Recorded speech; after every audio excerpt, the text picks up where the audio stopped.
The clock on Dante Morelli's desk read 2:17 a.m. when his phone vibrated against the polished mahogany surface.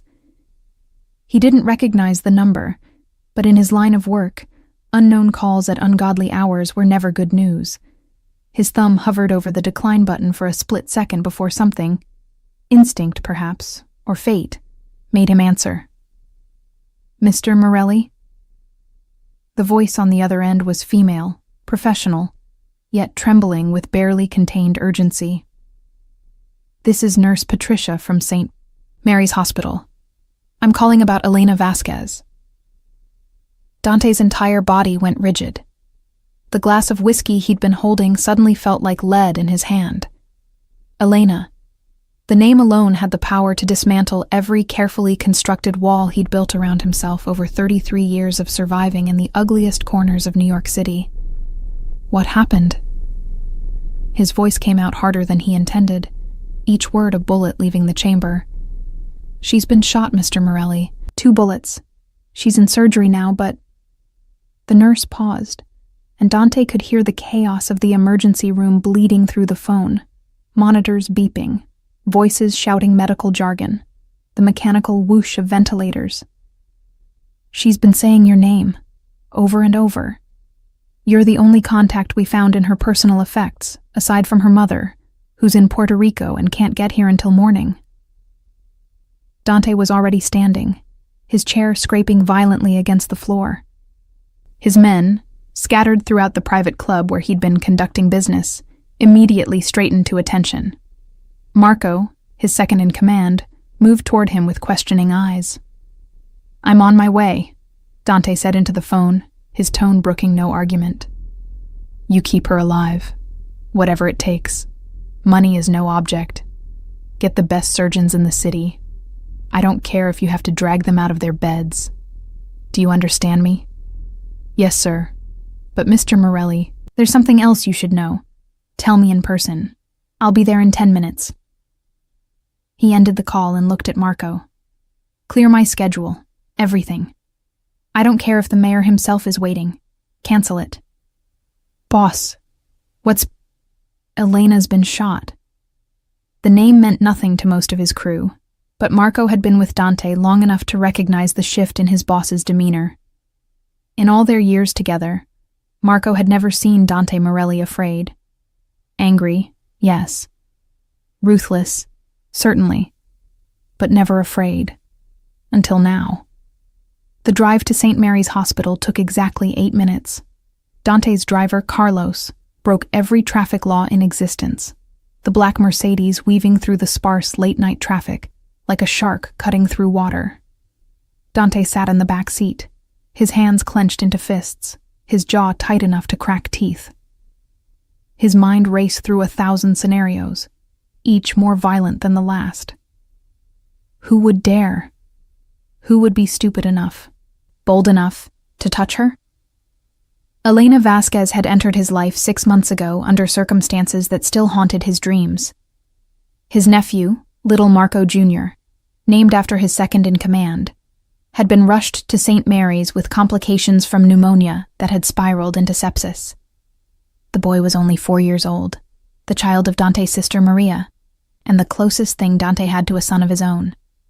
For 48 hours, the family had maintained a vigil in the pediatric intensive care unit, and it was there that Dante first saw Elena. She'd been working a double shift, her dark hair pulled back in a practical bun, her scrubs adorned with cartoon characters that made the terrified children smile despite their pain. But it was her eyes that arrested him, warm brown depths that seemed to see straight through the expensive suit, the cold demeanor, the reputation that preceded him like a storm cloud. She'd looked at him and seen simply a man terrified of losing someone he loved. "He's going to be okay," she'd told Dante in the hallway outside little Marco's room, her hand briefly touching his arm. It was the first time in years anyone had dared touch him without permission. "I've seen worse cases pull through. Your nephew is a fighter. I can see it in his eyes." "How can you tell?" Dante had asked, desperate for any shred of hope. "Because he has your eyes," Elena had replied with a soft smile. And something tells me you don't know how to lose. She'd been right. Little Marco pulled through, thanks in no small part to Elena's tireless advocacy for additional treatments and her refusal to let the overworked doctors dismiss the child as just another case. When Dante had tried to thank her with a donation, a check with more zeros than most people saw in their lifetime, she'd handed it back to him with a gentle firmness that left him speechless. "Give it to the hospital if you want," she'd said. "But I didn't save your nephew for money. I saved him because that's what I do. That's what we all should do." In that moment, Dante Morelli, a man who'd built an empire on the principle that everything and everyone had a price, encountered someone who couldn't be bought. The realization had been both terrifying and intoxicating. After that, he'd found excuses to return to St. Mary's, anonymous donations that somehow always ended up funding the pediatric wing, new equipment that mysteriously appeared in Elena's unit. He'd even attended a hospital fundraiser, something so far outside his usual sphere that his men had thought he'd lost his mind. But it had given him the chance to see her in a different environment, to watch her laugh with colleagues, to observe the way children lit up when she entered a room. He'd never approached her directly again. He wasn't sure why. Perhaps some buried instinct of self-preservation, or maybe the recognition that someone like Elena Vasquez deserved better than the blood-stained world he inhabited. She was light, and he was darkness, and darkness had no business corrupting light. But now someone had shot her. Someone had dared to touch what he'd silently, impossibly, claimed as his. The Mercedes screeched to a halt outside St. Mary's emergency entrance.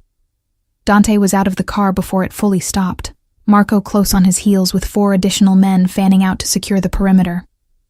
The automatic doors parted before him like the Red Sea, and the hospital staff took one look at the man in the $3,000 suit with murder in his eyes and wisely stepped aside. "Where is she?"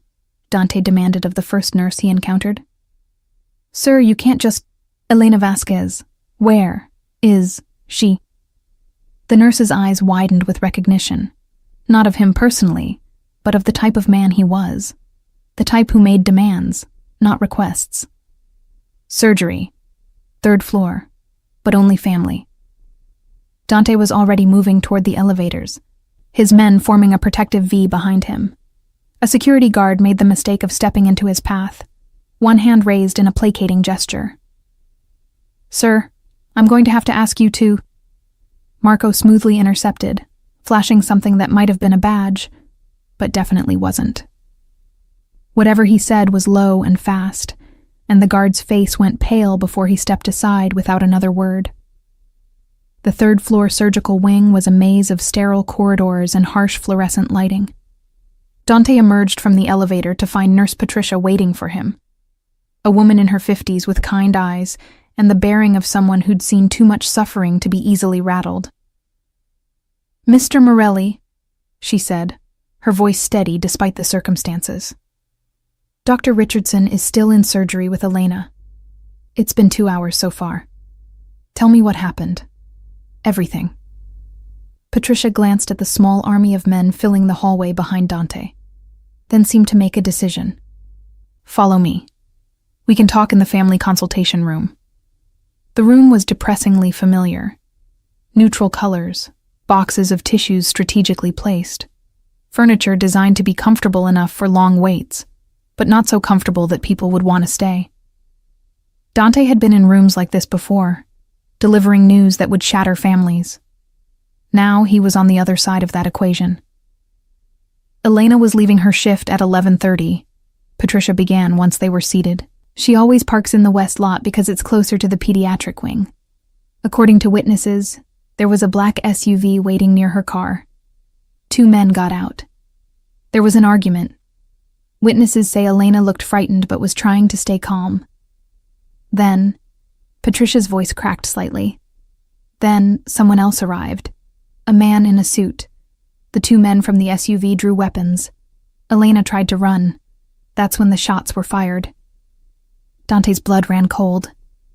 "How many shots?" "5 in total. 2 hit Elena, 1 in the shoulder, 1 in the abdomen. The others—" Patricia took a breath. The others hit the man in the suit. He's in surgery too. Critical condition. Who was he? We don't know yet. No ID on him. But Mr. Morelli, the police think Elena might have witnessed something. They're treating this as a targeted hit, not a random attack. Dante's mind was already racing through possibilities. A targeted hit near St. Mary's Hospital. 2 shooters. A third man who'd apparently tried to intervene, or maybe was the actual target. This had the fingerprints of organization written all over it. But whose organization? The police want to talk to you, Patricia added carefully. They know you have. Connections to Elena. Let them wait, Dante said flatly. His connections to Elena were minimal, peripheral, carefully maintained from a distance. But in his world, even minimal connections could be dangerous. Had someone found out about his interest in her? Was this a message? A challenge? Or worse? Had his presence in her life, however distant, somehow painted a target on her back? The thought made his hands curl into fists so tight his knuckles went white. If that was true, if his darkness had somehow reached out and touched her light, then every single person responsible would learn what true darkness meant. I need to see her the moment she's out of surgery, Dante said, his voice leaving no room for argument. Of course. But Mr. Morelli, you should know. The damage was extensive. Even if Dr. Richardson manages to stabilize her, the next 72 hours will be critical. There's a very real possibility that... No. The word came out like a gunshot. Don't say it. Don't even think it. She's going to survive. That's not a hope. That's an order. Patricia looked at him with something that might have been pity, or might have been understanding. I've been a nurse for 30 years, Mr. Morelli.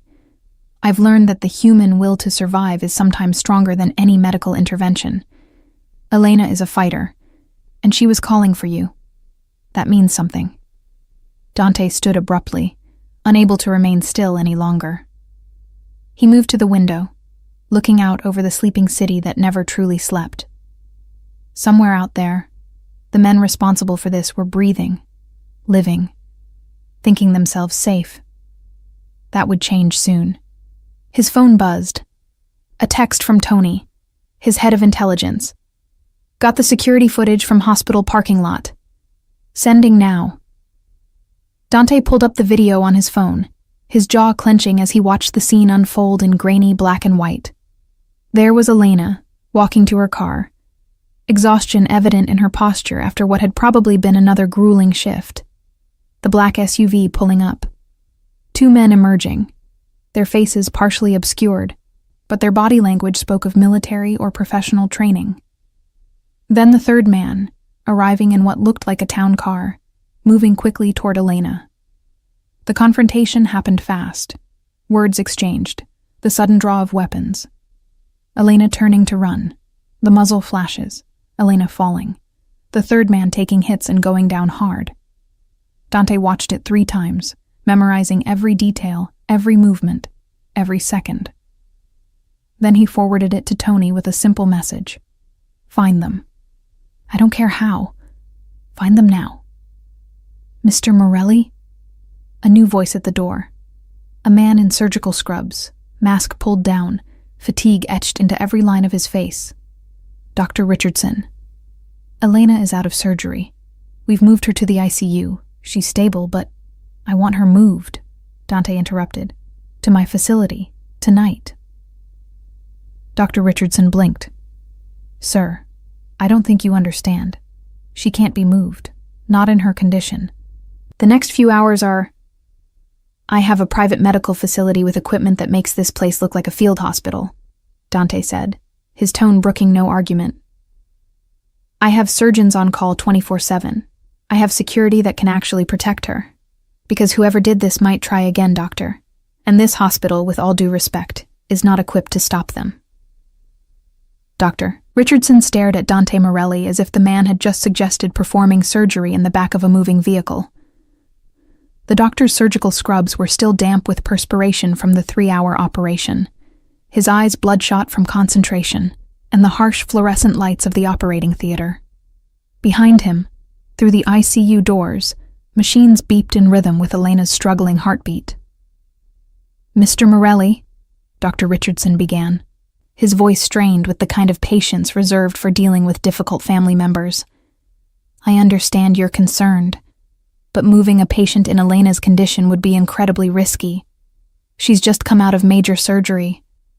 Her vitals are barely stable. The trauma to her abdomen is exactly why she needs to be somewhere with better security and resources," Dante cut in, his voice dropping to a dangerous register that made everyone in the room instinctively step back. "Doctor, let me be very clear. The people who did this to Elena are not random criminals. This was a professional hit, and if they discover she survived, they will come back to finish the job. Can your hospital security stop that?" Dr. Richardson opened his mouth, then closed it. His eyes flickered toward the standard hospital security guard, visible through the hallway window, a man approaching retirement age whose primary job involved checking visitor badges and escorting belligerent family members out of the building. "I didn't think so," Dante continued. "My facility has armed ex-military security, surgeons trained at Johns Hopkins and Mayo Clinic, equipment that most hospitals can't afford. And most importantly, it's a location that nobody outside my organization knows about. Elena will be safe there while she recovers. Here, she's a sitting duck." "Even if what you're saying is true," Dr. Richardson argued, though his conviction was clearly wavering, "the medical risk of transport alone will be minimized by the private ambulance with advanced life support that's already en route." Marco interjected smoothly from his position by the door. "ETA 15 minutes. Full medical team on board, including a trauma surgeon in case of complications during transit." Dr. Richardson looked between Dante and Marco, realization dawning in his eyes. "You'd already decided this before you even spoke to me." "I'm not asking for permission, doctor," Dante said, his tone gentling slightly. "I'm asking for your cooperation to make this as safe as possible for Elena. You care about her. I can see that. Everyone who works with Elena cares about her. So help me protect her." There was a long moment of silence, broken only by the ambient sounds of the hospital. Distant announcements over the PA system, the squeak of wheels on linoleum, the hushed conversations of medical staff changing shifts. Finally, Dr. Richardson sighed, the sound of a man recognizing defeat when it was inevitable. "I'll need to see your facility's credentials," he said, "and I want medical personnel from our team to accompany her during transport and stay with her for at least the first 24 hours. "Done," Dante agreed immediately. "Send whoever you trust. They'll have full access to Elena and all our resources. And if she deteriorates during transport, we bring her back here immediately. No arguments." "Agreed." Dr. Richardson shook his head slowly, as if he couldn't quite believe what he was consenting to. "Give me 20 minutes to prepare her for transport and brief my team. And Mr. Morelli, if anything happens to that woman because of this decision, credentials and resources be damned, I will make it my life's mission to destroy you." Dante met the doctor's eyes without flinching. "If anything happens to her, doctor, you won't need to. I'll do it myself." As Dr. Richardson disappeared back into the ICU to prepare Elena for transport, Dante turned to Marco. "I want a complete security detail at the facility. 3 teams, rotating 8-hour shifts. Nobody gets in or out without my personal approval. And get Tony working on identifying those shooters. I want names, addresses, family members, favorite fucking coffee shops, everything." "Already on it, boss," Marco confirmed, tapping rapidly on his phone. "But there's something else you need to know. The police are here. Detectives. They're not asking nicely anymore about talking to you." Dante's jaw tightened. Police involvement was inevitable, but inconvenient. The last thing he needed was cops stumbling through his investigation, potentially tipping off whoever was behind the attack. But refusing to cooperate entirely would only make them more suspicious. "Where are they?" Waiting room, main floor, Detectives Sarah Chen and Michael Reeves. Chen's been with NYPD for 15 years, Reeves for 8. Both have solid records, not on anyone's payroll that we know of. A clean cops. That made things both better and worse. Better because they wouldn't be working against him on behalf of a rival organization. Worse because they couldn't be bought or intimidated easily. Tell them I'll give them 10 minutes after Elena is secured, Dante decided. And make sure our lawyers are standing by. I'm not answering anything without representation present. Marco nodded and moved off to make the arrangements, leaving Dante alone in the consultation room with his thoughts. Through the window, he could see the first hints of dawn beginning to lighten the eastern sky. Less than 4 hours ago, he'd been in his club, discussing import schedules and territory disputes, the routine mundanity of running a criminal empire.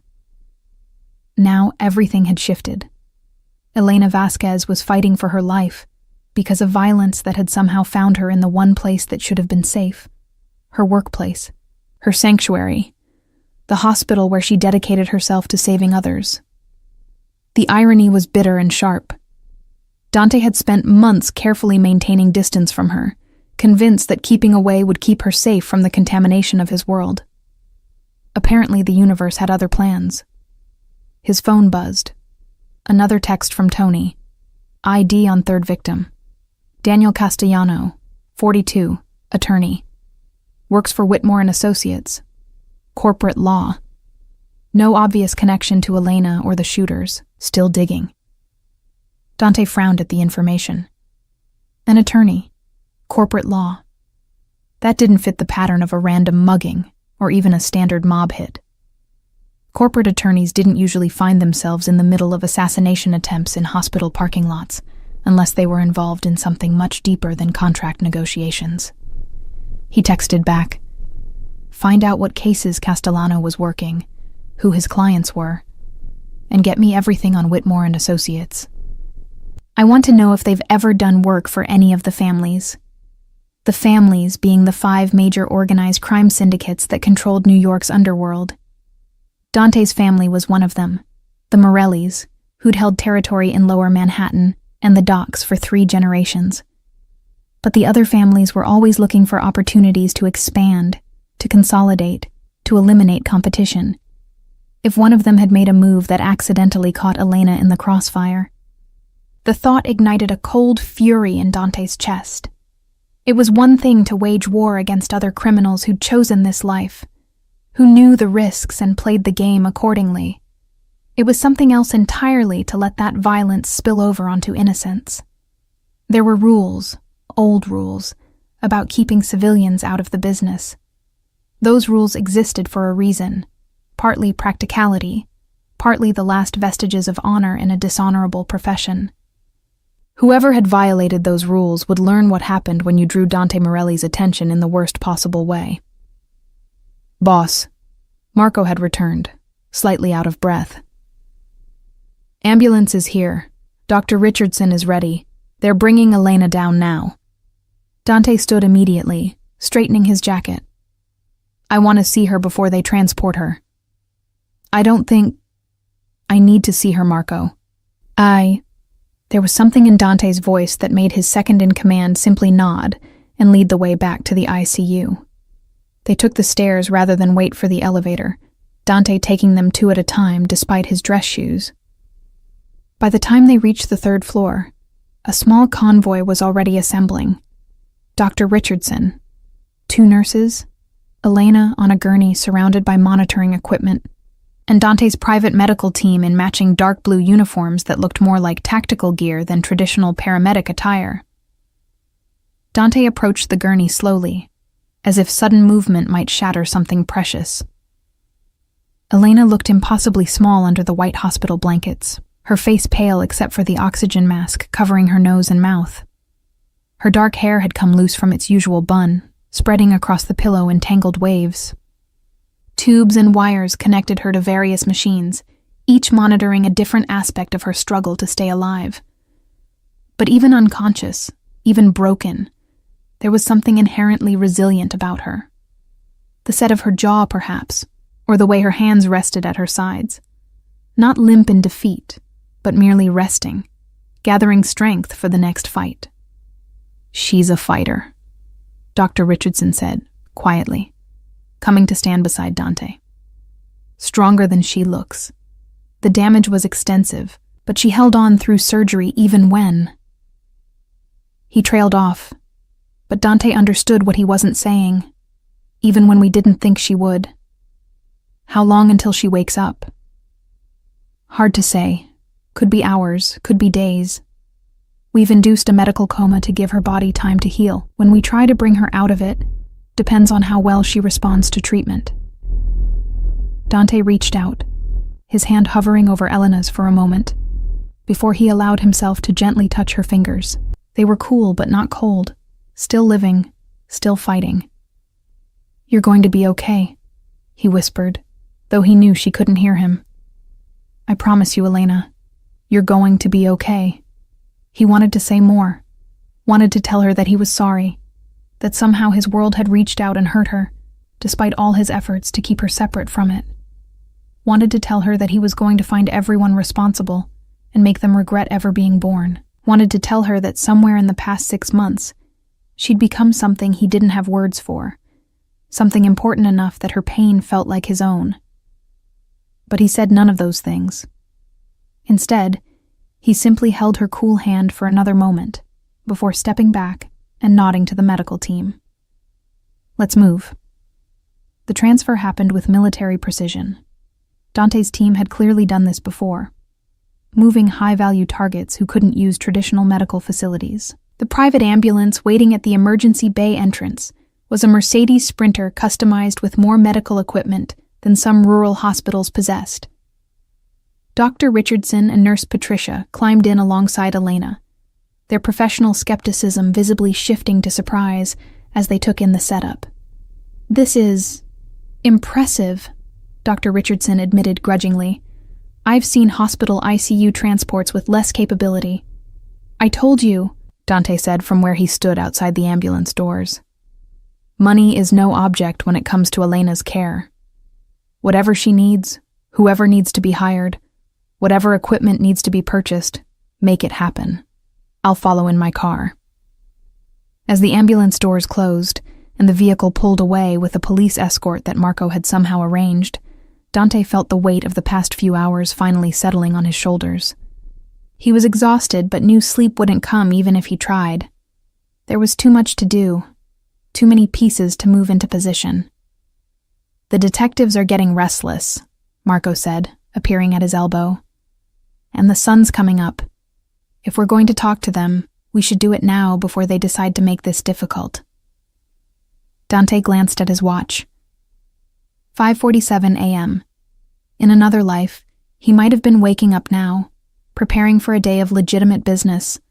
Coffee, shower, reviewing the morning news. Instead, he was covered in the sterile smell of hospitals, running on adrenaline and rage, about to talk to police about a shooting he had nothing to do with but everything to gain from solving. "Get the lawyers on a conference call," he instructed, "and make sure they understand.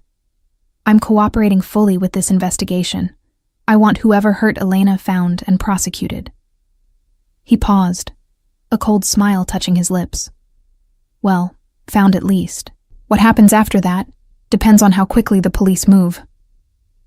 Marco understood immediately. If the police found the shooters first, there would be arrests, trials, the slow machinery of justice. If Dante found them first, well, there would still be justice, just a different, faster kind. They made their way to the main floor waiting room where Detectives Chen and Reeves had been cooling their heels for the better part of an hour. Chen was a compact Asian woman in her 40s with sharp eyes and sharper instincts, her dark hair pulled back in a no-nonsense ponytail. Reeves was taller, broad-shouldered, with the kind of tired look that came from too many years seeing humanity at its worst. Both detectives stood as Dante entered, their body language professional but wary. They knew who he was. Everyone in law enforcement knew the Morelli name, even if they couldn't prove half the things they suspected. "Mr. Morelli," Chen began, her tone carefully neutral. Thank you for agreeing to speak with us. I'm Detective Chen. This is Detective Reeves.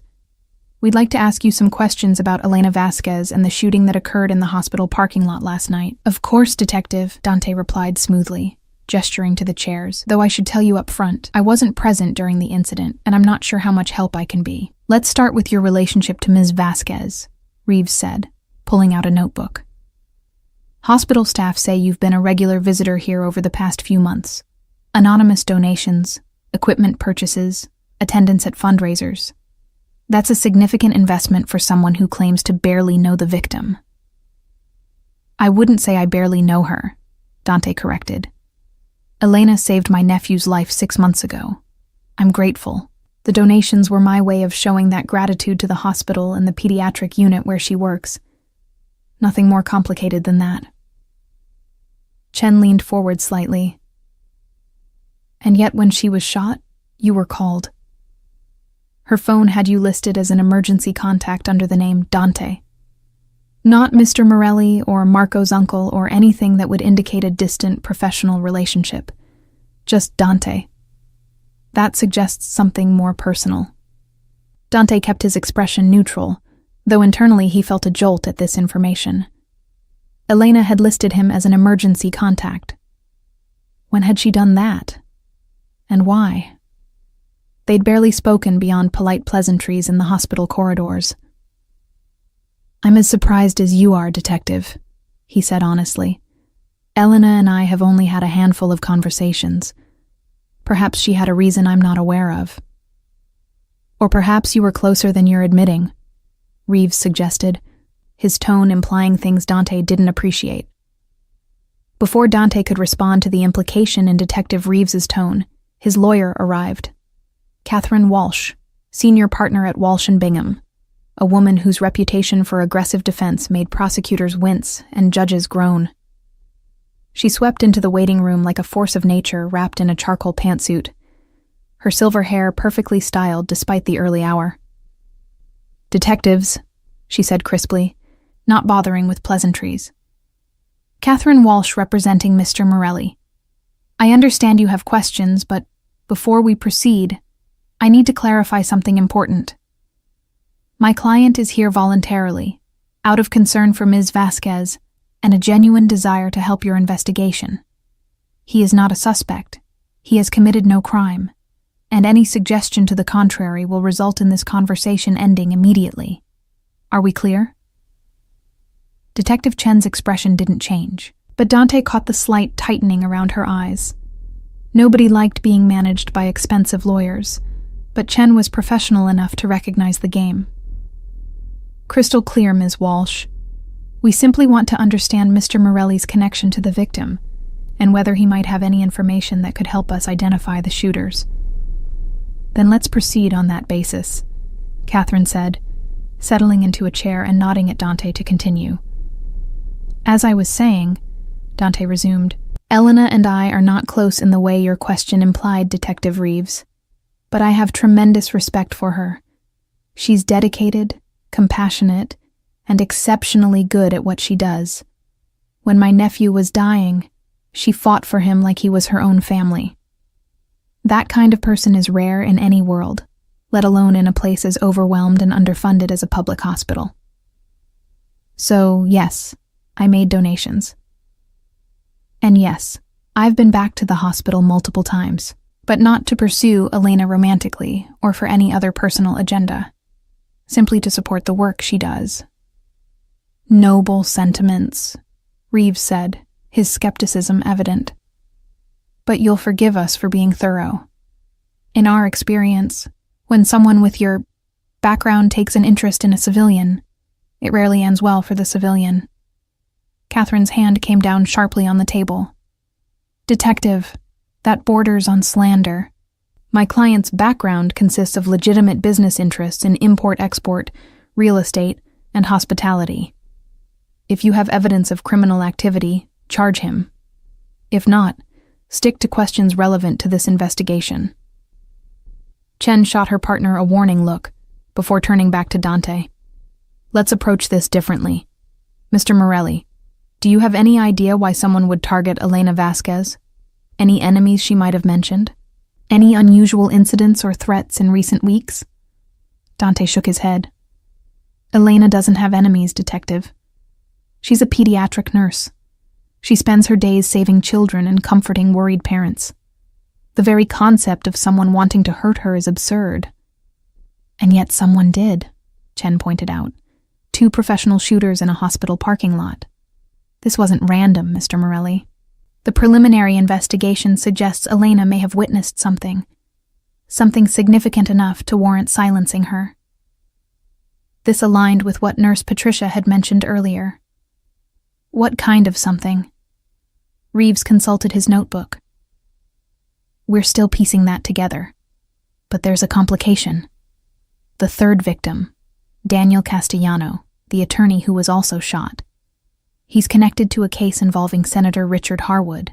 Castellano was preparing to testify before a grand jury about financial irregularities in some of the senator's campaign funding. Dante's mind immediately began connecting dots. Senator Harwood was a political fixture in New York, 3 terms in office, chairman of several influential committees, and widely rumored to have connections to various criminal enterprises. If Castellano was preparing to testify against him, and if Elena had somehow witnessed something related to that. You think the hit was meant for Castellano, Dante said slowly, and Elena was collateral damage. That's one theory, Chen confirmed, though there's another possibility. Hospital security footage shows Elena arriving at her car first. Castellano appeared maybe 30 seconds later. The shooters were already in position, waiting.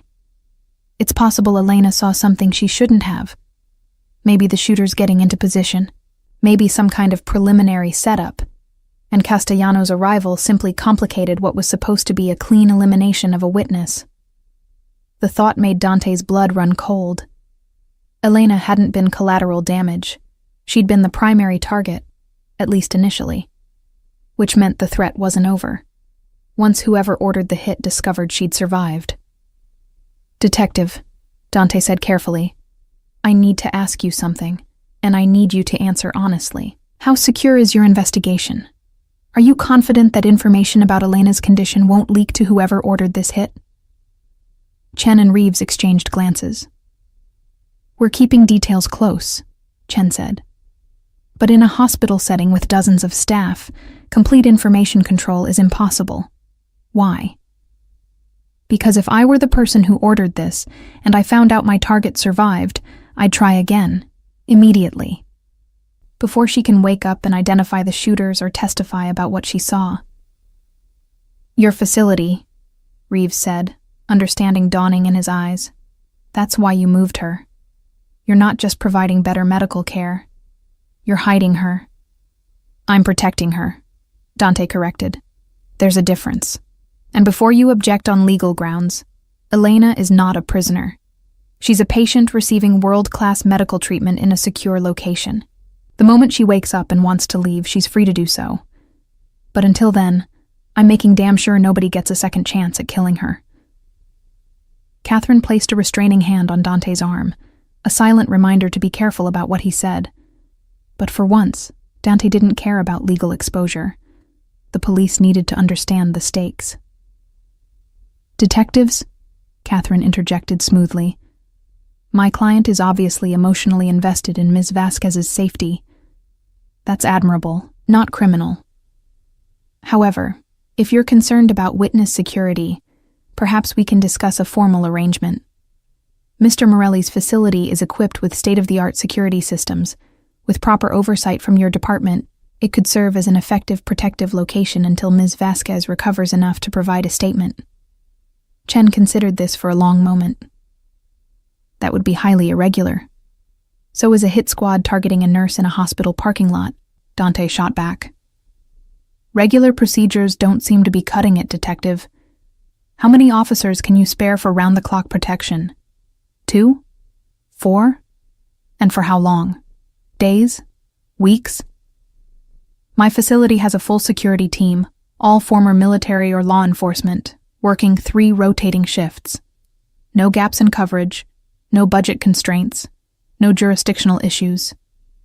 Tell me honestly, Can the NYPD provide better protection? The detectives couldn't answer because they all knew the truth. Police departments ran on stretched budgets and overworked officers. Providing the level of security Elena would need for an extended period simply wasn't realistic, especially if this case dragged on as investigations involving powerful politicians typically did. "We'd need access," Chen said finally. "Regular check-ins with Ms. Vasquez once she's conscious, updates on her medical condition, and if she chooses to leave your facility, that happens without interference." "Agreed to all of it," Dante said immediately. "Detective, I want the people who did this caught and prosecuted, but more than that, I want Elena safe. If working with your department helps accomplish both those goals, I'm all in." Reeves still looked skeptical, but Chen seemed to be calculating the practical benefits. "We'll need to run this by our lieutenant, but provisionally, we can work with this arrangement. In the meantime, Mr. Morelli, if you think of anything else that might help our investigation." "I'll call immediately," Dante promised. As the detectives gathered their materials and prepared to leave, Chen paused at the door. "Mr. Morelli, a word of advice. Whatever you're planning to do outside official channels, don't. We know your reputation. We know you have resources and connections we can't match. But if you go down that road, you'll compromise our investigation and potentially any future prosecution. Let us do our jobs." Dante met her gaze steadily. "Detective, I have no idea what you're implying. I'm just a concerned citizen trying to help a friend in need." Chen's expression said she didn't believe that for a second, but she simply nodded and left with her partner. Once they were gone, Catherine turned to Dante with a mixture of exasperation and professional concern. "Dante, please tell me you're not planning to do something stupid." "Define stupid." "Anything that involves violence, intimidation, or actions that could be construed as obstruction of justice." Dante stood, adjusting his jacket. "Catherine, you've been my lawyer for 12 years. Have I ever done anything you'd consider stupid?" "Yes, frequently, which is why you keep me on retainer." Despite everything, Dante felt a faint smile touch his lips. "Fair point, but in this case, I promise I'll be careful. Elena's safety is the priority. Everything else is secondary. See that it stays that way," Catherine said, though her tone suggested she knew she was fighting a losing battle. "And Dante, the fact that she listed you as an emergency contact, that matters, whether you want to admit it or not." After Catherine left, Dante stood alone in the waiting room as dawn fully broke outside the windows, painting the city in shades of gold and amber. His phone buzzed continuously with updates. Marco confirming Elena's arrival at the facility, Tony sending preliminary reports on the shooters' identities, various underbosses checking in about the disruption to normal business operations. But Dante ignored all of it for a moment, focusing instead on the strange feeling in his chest.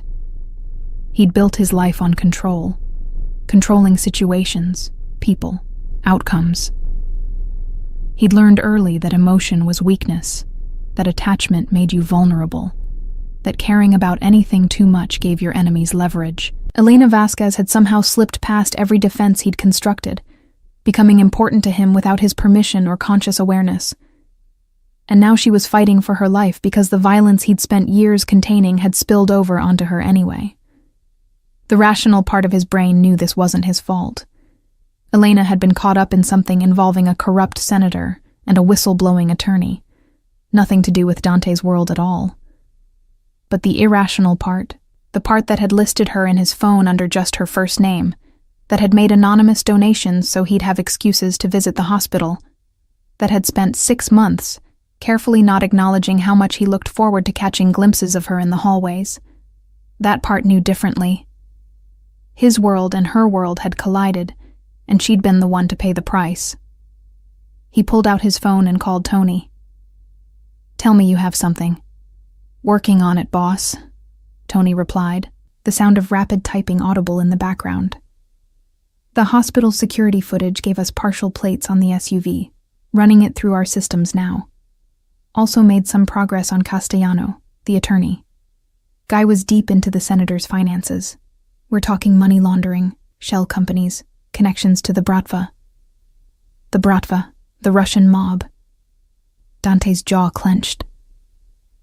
If Russian organized crime was involved, this situation had just gotten exponentially more complicated. The Russians played by different rules, had different codes, and generally gave less of a damn about traditional boundaries between criminal business and civilian life. "Keep digging," Dante ordered. "I want to know every person involved in this, from the shooters on the ground to whoever gave the order. And Tony? I want to know who the senator uses for his dirty work. Which crews, which fixers, which corrupt cops. Everything." "On it, boss. But Dante? If we go after the Russians, even to defend our own, that's going to start a war. You sure you want to light that fuse?" Dante thought about Elena lying unconscious in a hospital bed, her life hanging by a thread because she'd been in the wrong place at the wrong time. Thought about her calling his name even as she fought for survival. Thought about the fact that she'd trusted him enough to list him as an emergency contact, even though he'd never given her reason to. "If that's what it takes," he said coldly, "then we go to war. But Tony, this one is personal. Spread the word through the organization. Elena Vasquez is under Morelli protection now. Anyone who touches her, threatens her, or even looks at her wrong answers directly to me. And make sure that message reaches our Russian friends too. They need to understand what happens when they mistake a nurse for acceptable collateral." "Understood, boss. I'll put out the word." As Dante ended the call and headed toward the exit where his car waited, he made himself a promise. Elena had saved his nephew's life once. Now he would save hers, no matter what it cost him.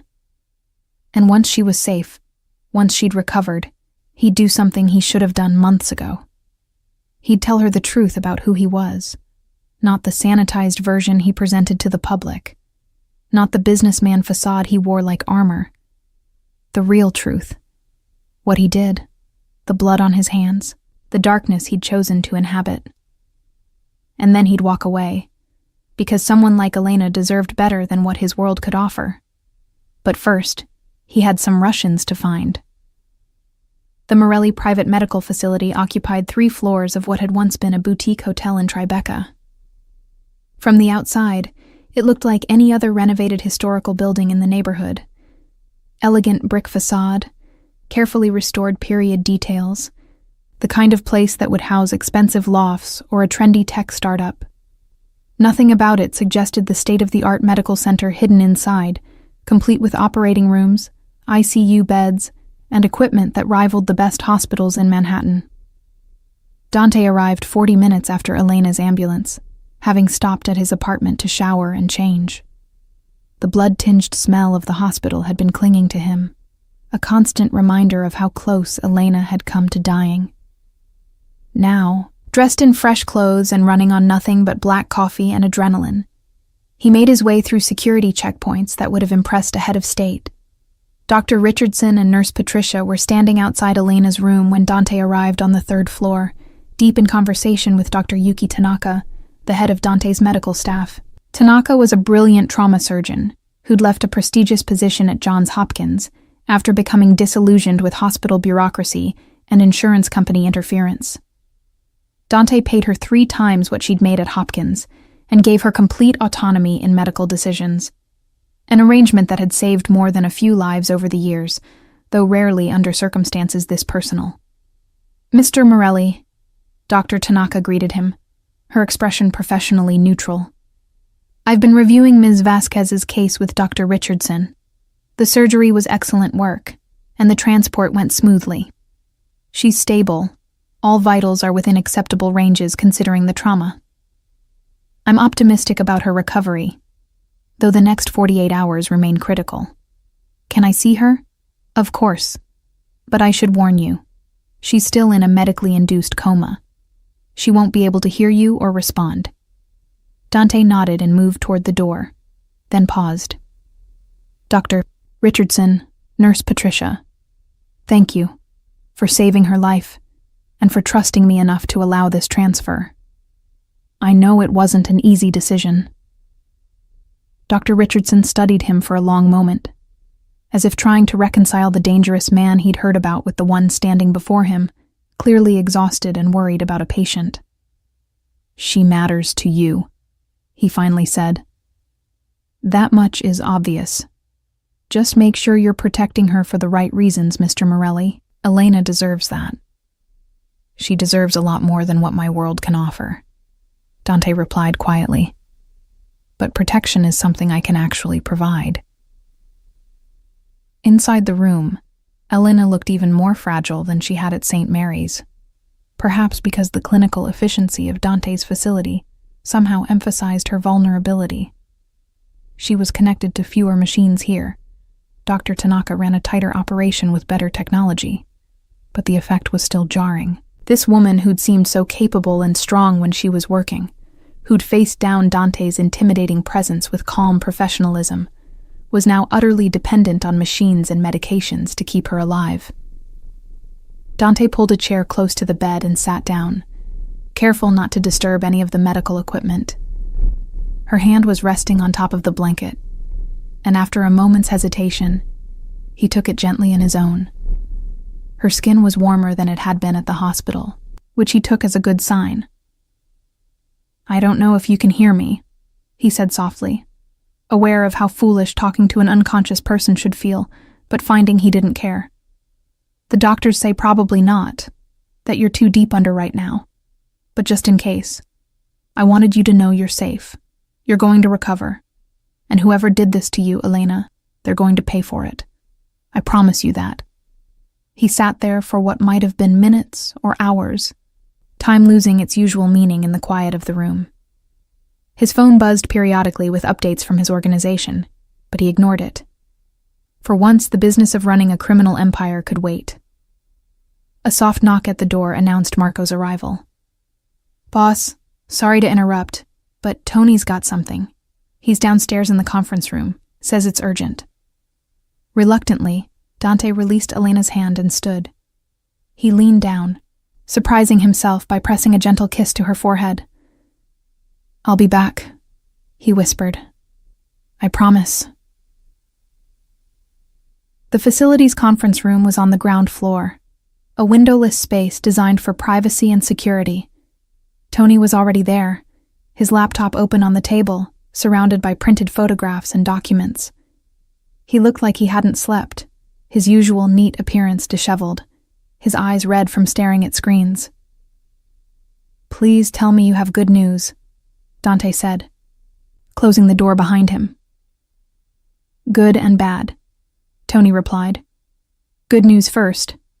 I identified the shooters, Alexei Volkov and Dmitry Sokolov, both former Spetsnaz, both working as enforcers for the Kozlov Bratva. They're not subtle operators. Their specialty is intimidation and wet work, not surgical hits. Which explains why everything went sideways when Castellano showed up. They were sent to kill a nurse, not handle a complication." Dante studied the photographs Tony had pulled up. Two hard-faced men in their 30s, the kind of people who looked dangerous even in casual settings. "Where are they now?" "That's the bad news. Volkov's dead. Killed in what looks like a professional cleanup about 3 hours after the hospital shooting. Single bullet to the back of the head, execution style. Body was found in a warehouse in Red Hook. Sokolov's gone to ground. We're working on finding him, but he's smart enough to know he's next on the chopping block." Dante absorbed this information, his mind racing through implications. Someone's cleaning house, eliminating loose ends. Exactly. And there's more. Tony pulled up another file on his laptop. "I dug into Senator Harwood's connections like you asked. Turns out he's been taking money from Viktor Kozlov's operation for years. Campaign contributions laundered through legitimate businesses, personal favors, protection from investigations. In exchange, Harwood makes sure certain police operations get redirected, certain prosecutions don't happen, certain regulatory issues disappear. So when Castellano, the attorney, decided to testify about Harwood's financial irregularities, He was threatening to expose not just the senator, but Victor's entire New York operation. Tony finished. We're talking about RICO charges, asset seizures, international investigations, the kind of heat that could bring down the whole Bratva presence in the city.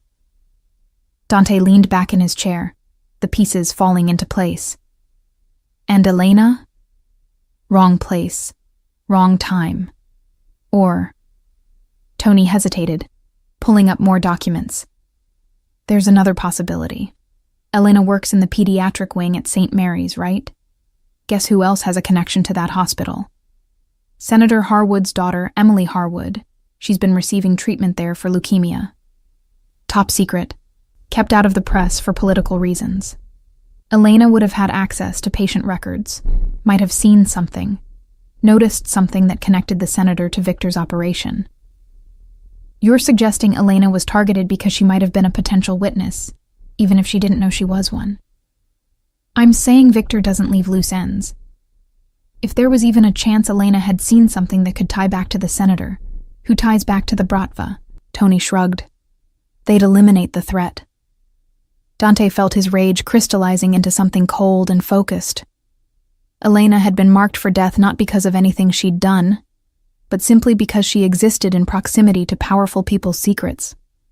The randomness of it, the casual cruelty, made his hands curl into fists.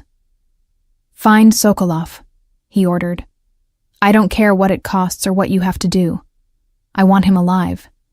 He's going to tell me everything about who gave the order, how the operation was supposed to go down, and what they planned to do if Elena survived. Everything. And then he's going to disappear, permanently. But not before I make sure Viktor Kozlov understands what happens when you mistake a Morelli's people for acceptable targets. Tony nodded and began packing up his materials. Boss, one more thing. The cops are still investigating, which means we need to be careful. If we move too overtly against the Bratva, even in retaliation, it could blow back on us. Detective Chen seems smart. She's going to notice if Russians start disappearing or turning up dead. Let her notice, Dante said coldly, but make sure nothing leads back to us directly. I want this handled cleanly. And Tony, put out feelers with the other families. I want them to know what happened and that we're responding. If Victor has any sense of self-preservation, he'll offer compensation and cooperation. If he doesn't, Dante let the threat hang in the air. The next 2 days were a masterclass in controlled violence and strategic pressure. Dante divided his time between Elena's bedside and the systematic dismantling of Viktor Kozlov's operation in New York. It started small, a few key Bratva enforcers finding themselves arrested on outstanding warrants that suddenly became police priorities. Several profitable operations getting raided by cops who'd received anonymous tips about illegal activities. Nothing that could be traced directly to Dante, but the message was clear. The Morellis were applying pressure. Meanwhile, Dante's people worked the streets, following up leads on Sokolov's whereabouts. The missing shooter had gone deep underground, but even the best hiding places eventually revealed themselves to someone with enough resources and motivation. It was Marco who finally caught the break, tracking Sokolov through a girlfriend who worked at a Russian nightclub in Brighton Beach. We've got him, Marco reported on the third day after the shooting. Safe house in Coney Island, minimal security. Probably thinks he's beneath our notice with everything else going on. Bring him to me, Dante ordered, alive and able to talk. Beyond that, I don't care what condition he's in. The extraction happened at 3 a.m., quick and professional. Dante's team hit the safe house with overwhelming force, neutralizing the 2 guards before they could even draw weapons. Sokolov tried to run, but made it less than half a block before being tackled and zip-tied. By 4 a.m., he was in one of Dante's warehouses in Red Hook, the same neighborhood where his partner Volkov's body had been found. Dante arrived an hour later, having spent the previous evening reading to Elena. Dr. Tanaka had suggested that auditory stimulation might help patients in medically induced comas, so Dante had taken to reading aloud from a collection of children's stories he'd found in the facility's library. The same kind of stories Elena apparently used to calm frightened children in the pediatric ward. He'd felt ridiculous at first, sitting there reading about talking animals and magical forests to an unconscious woman. But there was something cathartic about it, something that kept his mind focused on the future where Elena would wake up and be okay, rather than dwelling on the violence he was about to commit. Now, standing in the warehouse with Dmitry Sokolov zip-tied to a chair in front of him, the contrast between those two worlds couldn't have been more stark. Sokolov was a mess. Bloody nose, split lip, one eye already swelling shut from where he'd resisted capture. But he was conscious and terrified, which was exactly what Dante needed. "Dmitry Sokolov," Dante said conversationally, pulling up a chair and sitting down opposite the Russian. "Former Spetsnaz, current enforcer for Viktor Kozlov, and recently employed as an assassin targeting innocent nurses. We need to have a conversation." "I want lawyer," Sokolov said in heavily accented English. "I know my rights. You cannot—" The backhand came so fast, Sokolov didn't see it coming. The impact snapped his head to the side, blood spraying from his reopened lip. "Let me explain something to you," Dante continued calmly, as if the violence hadn't interrupted his sentence. "You're not under arrest. There are no lawyers coming. There are no rights being violated here. This is simply one professional to another, having a conversation about choices and consequences. Your partner, Alexei Volkov, someone put a bullet in his head. That person was probably Victor, cleaning up loose ends. Which means right now you have two options." Dante leaned forward, his eyes locked on Sokolov's. "Option 1, you tell me everything. Who gave you the order to kill Elena Vasquez, why she was targeted, what the plan was if things went wrong, and anything else I want to know. In exchange, I let you live. Not free, not unpunished, but alive. I'll even throw in protection from Victor's people if you're worried about reprisal." "And option 2? Sokolov asked, though his voice was shaking now. "Option 2 is I let Marco here ask the questions." Dante gestured to where his second-in-command stood in the shadows. "Marco's very good at his job, but he's not as patient as I am. You'd eventually tell us everything anyway, but the process would be considerably less pleasant. So which option sounds better to you?" Sokolov was silent for a long moment, weighing his choices. Dante could see the calculation happening behind the Russian's eyes. Loyalty to Victor versus self-preservation. The oath of silence versus the very real possibility of dying in this warehouse. Finally, survival won out. "Okay," Sokolov said quietly. "I tell you, but you promise protection, yes? Victor finds out I talk. I'm dead, man. You have my word. Now start talking." The story that emerged over the next 2 hours was worse than Dante had feared. Elena hadn't been random collateral damage, or even a potential witness to some ancillary crime. She'd been specifically targeted after Emily Harwood, the senator's daughter, had mentioned to Viktor Kozlov during a private meeting that a nurse at St. Mary's seemed unusually interested in my father's visits. Elena, in her characteristic compassion, had apparently noticed how stressed Emily seemed and had asked if everything was okay at home, a completely innocent gesture from someone who cared about her patient's well-being. But to Victor and the senator, that innocent question had looked like suspicion, like potential exposure. They'd decided elimination was safer than risk, ordering Sokolov and Volkov to make it look like a mugging gone wrong. Castellano's arrival had complicated things. He'd apparently been meeting Elena to discuss her testifying about what she'd seen in patient records, though the attorney had been killed before the meeting could happen. "Victor was angry when we failed," Sokolov concluded. "Said we were sloppy, that we'd brought heat down on operation. Alexei, he was panicking, talking about running. That's when Victor had him killed. I knew I was next, so I ran first." Dante sat back, processing the information. Elena had been condemned to death for showing compassion, for doing her job well, for being the kind of person who noticed when others were in distress. The injustice of it made his blood boil. "One more question," Dante said. "Where does Victor operate from? I'm not talking about his public businesses. Where does he actually run his empire? Sokolov hesitated, and Dante saw the moment the Russian realized he'd already gone too far to stop now.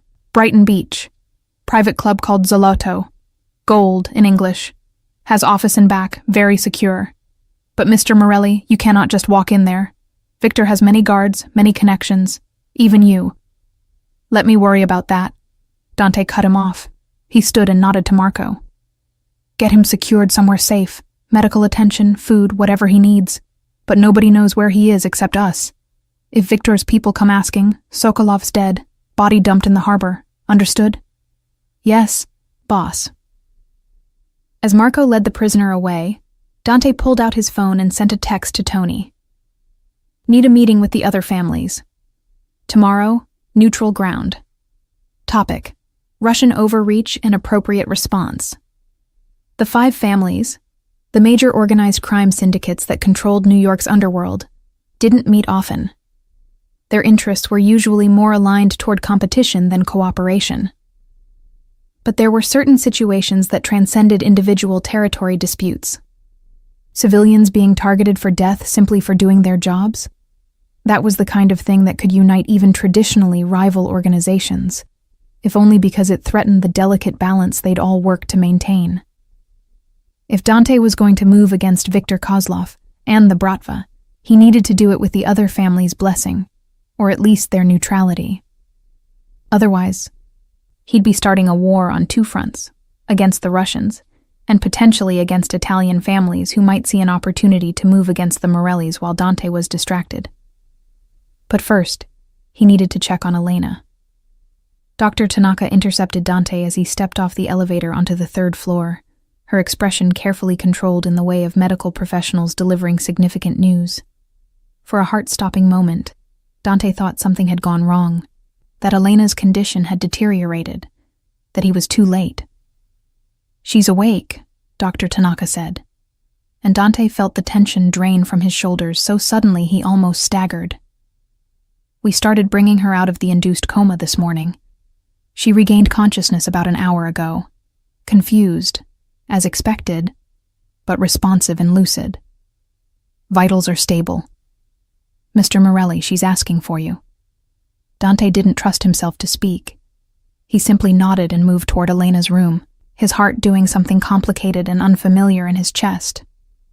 Behind him, he heard Dr. Tanaka add, "Don't tire her out. She's still very weak and needs rest. 15 minutes maximum." Elena was propped up slightly in bed, the ventilator removed and replaced with a simple oxygen cannula. Her face was still pale, dark circles under her eyes testament to the trauma her body had endured. But her eyes were open, those warm brown eyes that had haunted Dante's thoughts for 6 months, and they tracked to him the moment he entered the room. "Dante," she said, her voice rough from the breathing tube. "They told me that I'm not at St. Mary's anymore."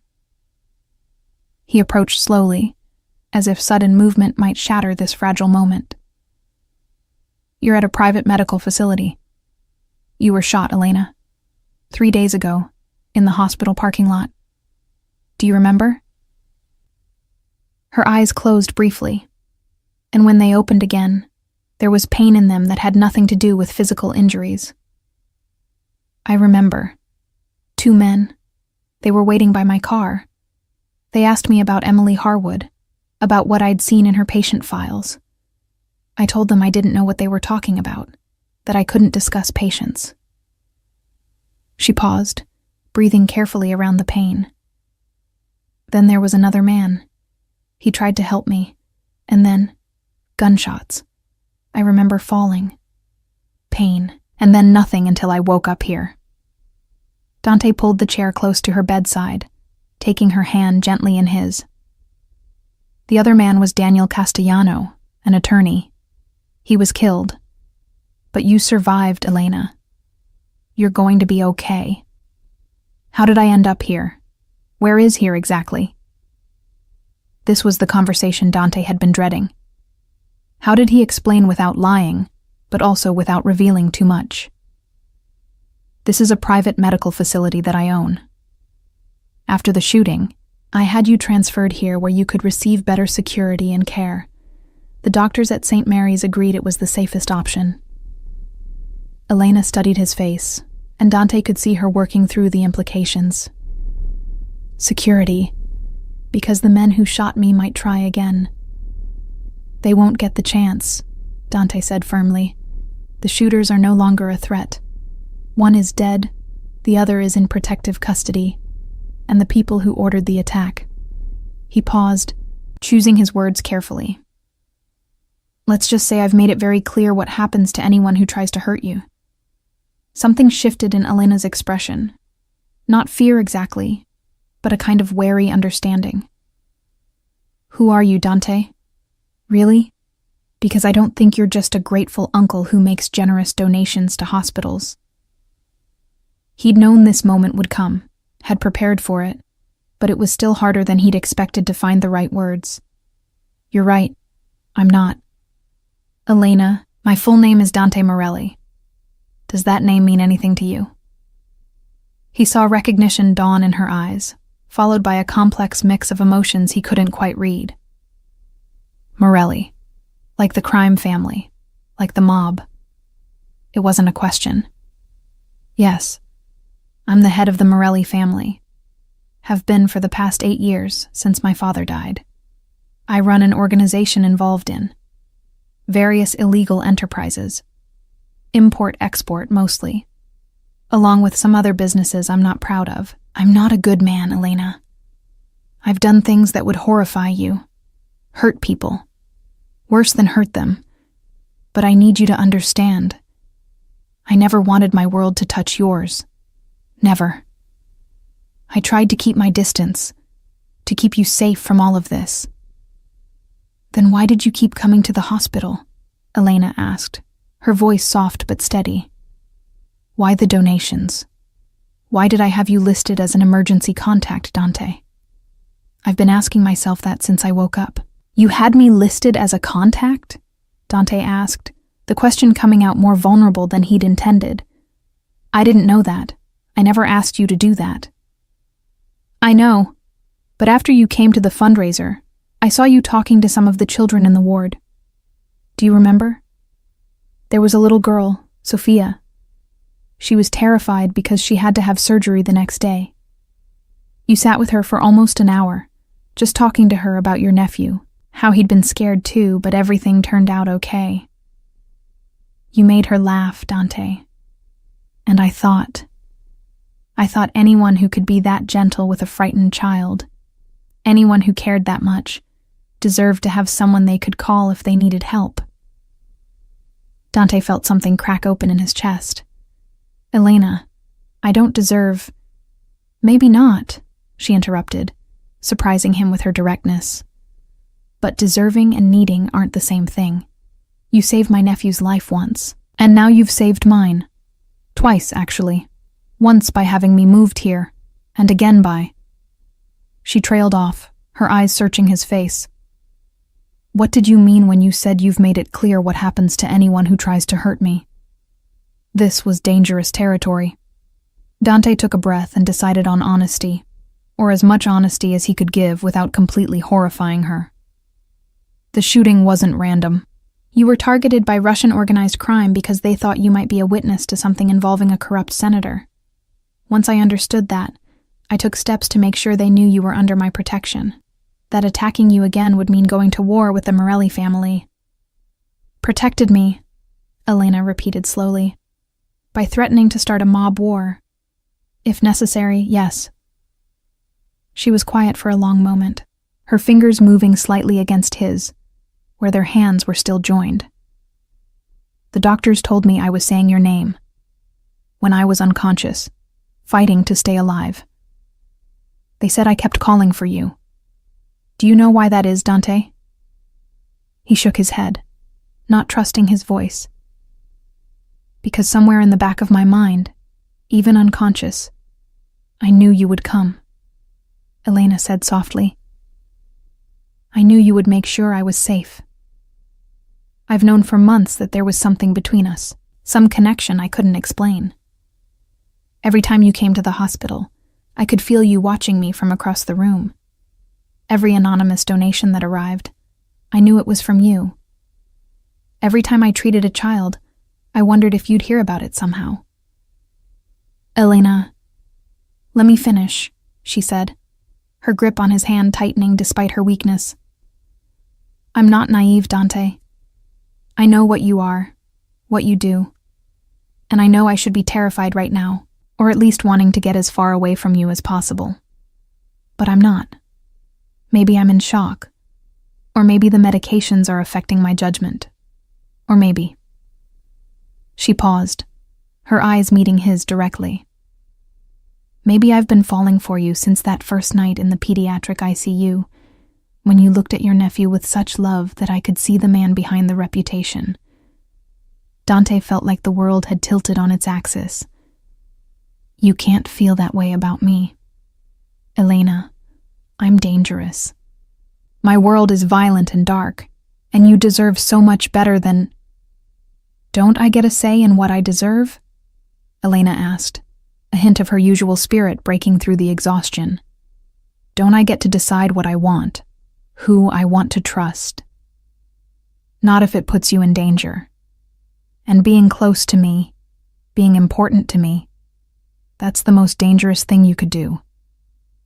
He stood abruptly, pulling his hand away from hers despite how much it cost him. Elena, once you're recovered, I'm going to make sure you're safe.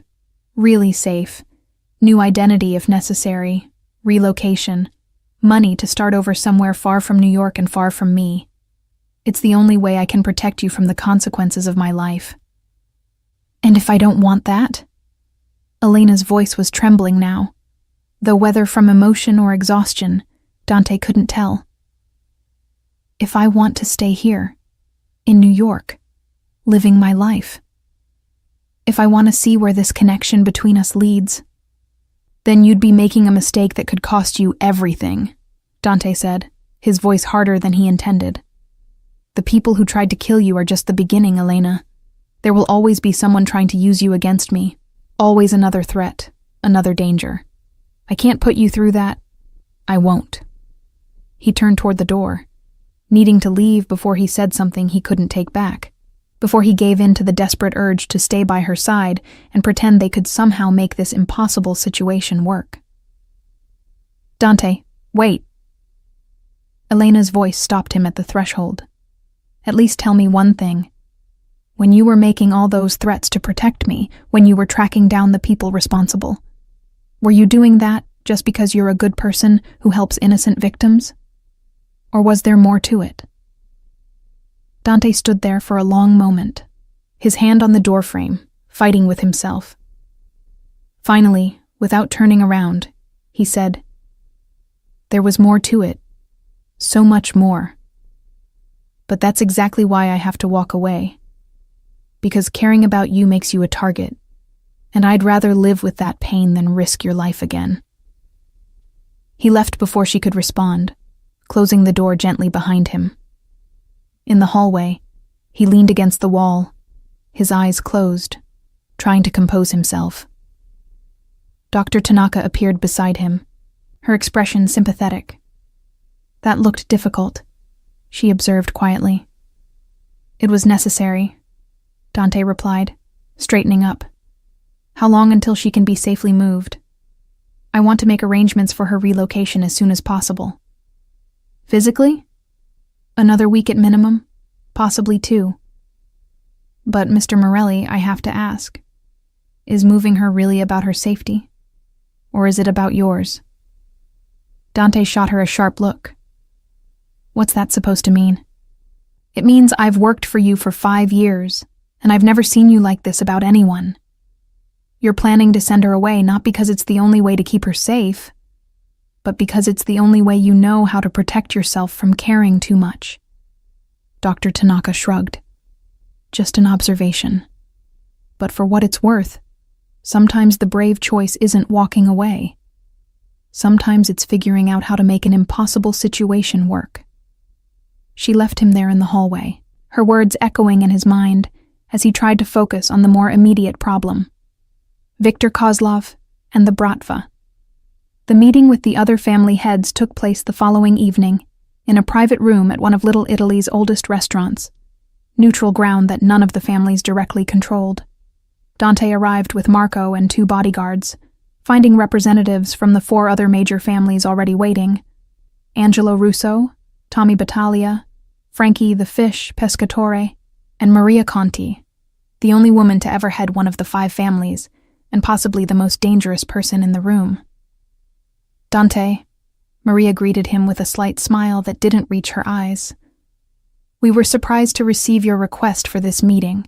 From what we hear, you've been rather occupied lately."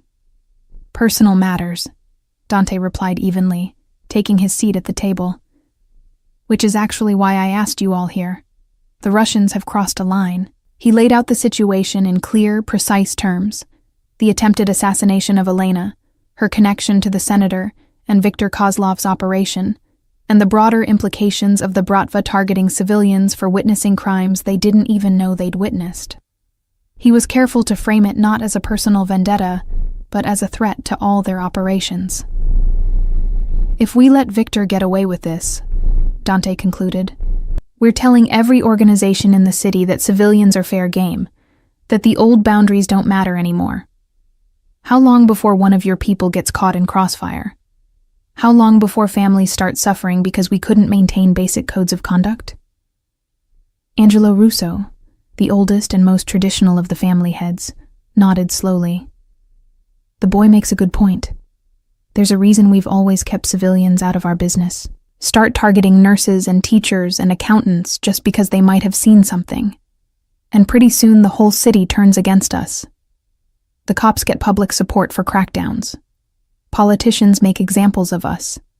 It's bad for everyone." "But," Tommy Battaglia countered, "declaring war on the Bratva over one woman? That's a steep price for principle, Dante. Viktor's operation brings in millions every year. He's got connections to Eastern European networks we can't match. You really want to pick that fight?" "I'm not asking permission to go to war," Dante said carefully. "I'm informing you that I'm moving against Viktor with or without your support. But if the 5 families present a united front on this, Viktor will back down. He's not stupid. He knows he can't fight all of us simultaneously and survive. Give me your backing, and this ends without a shot being fired. Refuse, and yes, there will be war. But it won't just be my problem. Viktor will see the division as weakness, and he'll expand into all our territories while we're distracted." Maria Conti had been silent throughout the discussion, but now she leaned forward, her dark eyes assessing Dante with unsettling intensity. "This woman, this nurse, she's more than just principal to you, isn't she? You care about her, personally." There was no point in lying. "Yes. And if we back you on this, if we help you pressure Viktor into compensation and a guarantee of no further action, what happens then? Do you keep this woman in your life? Make her a target for every ambitious punk who thinks hurting your girlfriend will give them leverage? Or do you do the smart thing and send her away?" Dante felt the weight of everyone's attention on him. This was the real question, the one that determined whether the other families would see him as rational or compromised. A mob boss who could be manipulated through personal attachments was a weak boss, a liability. "I'm sending her away," he said, and was surprised by how much it hurt to say it out loud. "Once she's recovered, I'm setting her up with a new life far from New York. New identity, financial security, protection but from a distance. She'll be safe, and she'll be free of any connection to me or this life." Maria studied him for another long moment, then nodded. "All right, I'll support your move against Viktor, not because I give a damn about your personal life, but because he's right." She gestured to Angelo. "The Russians are getting too bold. Better to remind them now where the boundaries are." One by one, the other family heads agreed. Not enthusiastically, but with enough consensus that Dante knew he had what he needed. They would approach Viktor together, make it clear that his actions were unacceptable, and that further moves against Elena or any other civilians would result in a united response from the Italian families. It was more than Dante had hoped for, and exactly what he'd needed. The meeting with Viktor Kozlov happened 2 days later in yet another neutral location, this time a warehouse in Queens that had seen its share of negotiations over the years. Viktor arrived with his own entourage, a bear of a man in his 50s with cold eyes and a reputation for ruthlessness that matched Dante's own. "Morelli," Viktor greeted him in heavily accented English. "I hear you've been making waves, killing my men, disrupting my operations. This is not friendly behavior between business associates." "We're not associates," Dante replied coldly. "Associates don't target civilians. Your men tried to kill a nurse, Viktor. An innocent woman whose only crime was being good at her job. That violates every code we operate under." Viktor waved a dismissive hand. "Collateral damage, sometimes unavoidable in our line of work. Not when the collateral is someone under Morelli protection, and not when it brings unnecessary heat down on all of us." Dante leaned forward. "Here's how this is going to work. You're going to make a formal apology to the 5 families for overstepping. You're going to pay compensation, $2 million to be split among various civilian protection funds we'll establish. And you're going to guarantee, on pain of your entire operation being dismantled, that Elena Vasquez and anyone else she cares about are completely off limits. Forever." "And if I refuse?" Viktor asked, though his tone suggested he already knew the answer. "Then the 5 families move against you together. Your operations get shut down, your people get arrested or worse, and your connections back to Moscow won't be able to help you fast enough. You're a smart man, Viktor. Do the math." The silence stretched for a long moment before Viktor finally nodded, his expression sour. "Fine. 2 million formal apology. The woman is untouchable. But Morelli, you should know, this kind of weakness, caring about civilians, it will get you killed someday. Men like us, we don't get happy endings." "Maybe not," Dante agreed. "But at least I'll die knowing I tried to protect something good instead of just destroying it." As he left the warehouse, Dante felt the weight of the past week finally catching up to him. It was done. Elena was safe, truly safe now, protected by agreements that transcended any single family or organization. Viktor would honor the deal because the alternative was his own destruction, and the other families would enforce it because they'd all agreed to it.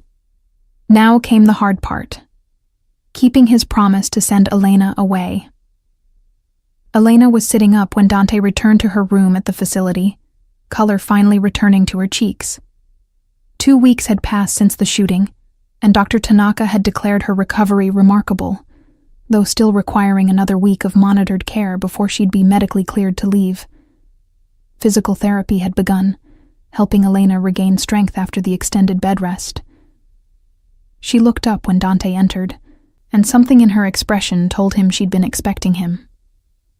"You've been avoiding me," she said without preamble. "Dr. Tanaka said you've been checking on my condition but only coming by when I'm asleep or in therapy." Dante couldn't deny it. "I've been handling business, making sure the threat against you is neutralized." "Is it?" Elena asked. "Neutralized?" "Yes, completely. You're safe now, Elena. The people who wanted to hurt you have been dealt with, and I've secured agreements that guarantee your protection going forward. No one from the Russian organization or anyone else will come after you." Relief flickered across her face, but it was quickly replaced by something more guarded. "That's good, thank you. So what happens now?" This was the conversation Dante had been dreading. He pulled up the familiar chair beside her bed, but this time kept more physical distance between them. "Now you recover.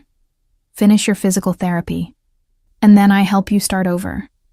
New city, new identity if you want it, enough money to live comfortably while you figure out your next steps. I have people who specialize in this kind of thing. Witness protection, essentially, but better funded and more thorough." "You're sending me away." Elena's voice was flat, carefully controlled. "I'm giving you your life back," Dante corrected. A life free from the danger that comes from being associated with me. What if I don't want that life? Elena asked, and there was steel underneath the calm. What if I want to stay in New York, keep working at St. Mary's, see where things go with the man who saved my life? Then you'd be making a mistake, Dante said firmly. Elena, I've spent the past 2 weeks securing your safety from external threats, but I can't protect you from the inherent danger of my world. There will always be another rival organization, another political situation, another complication that could put you in the crossfire. The only way to truly keep you safe is distance. You're a coward. The words were quiet, but devastating. Dante flinched as if she'd struck him. What? Elena sat up straighter, her eyes blazing with an emotion Dante couldn't quite name. You heard me. You're a coward, Dante Morelli.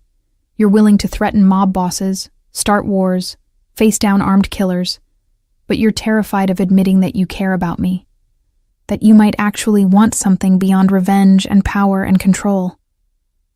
That's not— Yes, it is, Elena interrupted. You're hiding behind this noble sacrifice routine, telling yourself you're protecting me by pushing me away. But really, you're protecting yourself. Because if I stay, if we try to make this work, you might actually have to be vulnerable. You might have to admit that the big bad mob boss has feelings, and that terrifies you more than any enemy ever could. Dante stood abruptly, anger and something else, something that felt dangerously close to hope, warring in his chest. You don't understand what you're asking for. Then explain it to me, Elena demanded. Stop making decisions for me and talk to me like I'm a person with agency, not some fragile thing that needs to be locked away for safekeeping. I'm a pediatric nurse, Dante. I deal with life and death situations every day. I make impossible choices about treatment and care. I'm not as helpless as you seem to think. I never said you were helpless, but you're treating me like I am. Like I can't possibly understand the risks or make my own decisions about what I'm willing to accept. Elena's voice softened slightly. I know your world is dangerous. I know being with you would mean accepting risks that most people never have to consider. But Dante, life is risky. Children get cancer. Good people get shot in parking lots. There are no guarantees for anyone, mob boss or pediatric nurse. Dante turned to face the window, unable to meet her eyes while his carefully constructed defenses were crumbling. My father used to say that our kind doesn't get to have normal lives. That love is a luxury we can't afford because it makes us weak, gives our enemies leverage.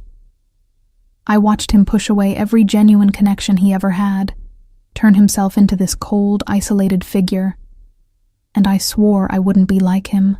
But maybe he was right. Maybe caring about someone the way I care about you is exactly the kind of weakness that gets people killed. Or maybe, Elena said softly, caring about someone is what makes us human, what separates us from the monsters we're afraid of becoming.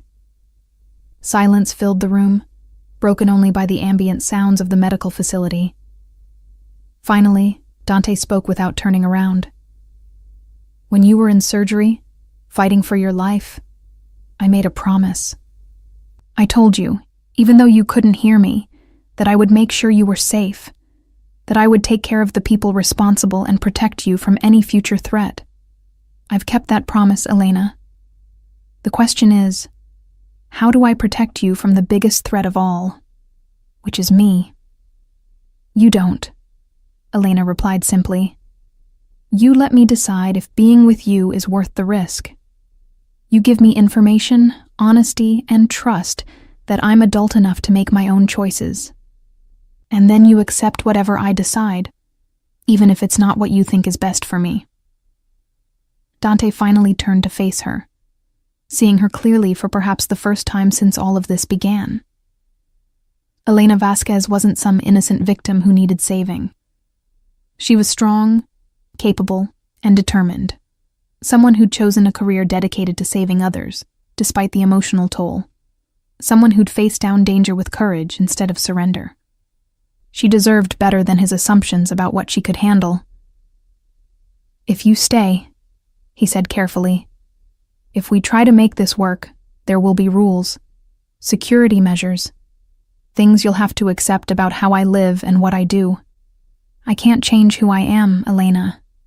I can't suddenly become legitimate or leave my family business, not without starting a war that would endanger everyone I'm responsible for." "I'm not asking you to change who you are," Elena replied. "I'm asking you to let me in, to stop trying to protect me from yourself and trust that I know what I'm getting into." "You don't, though," Dante insisted. "You can't possibly understand what it means to be involved with someone like me. The surveillance, the threats, the constant awareness that someone might try to use you as leverage, the knowledge that people I've hurt might seek revenge through you.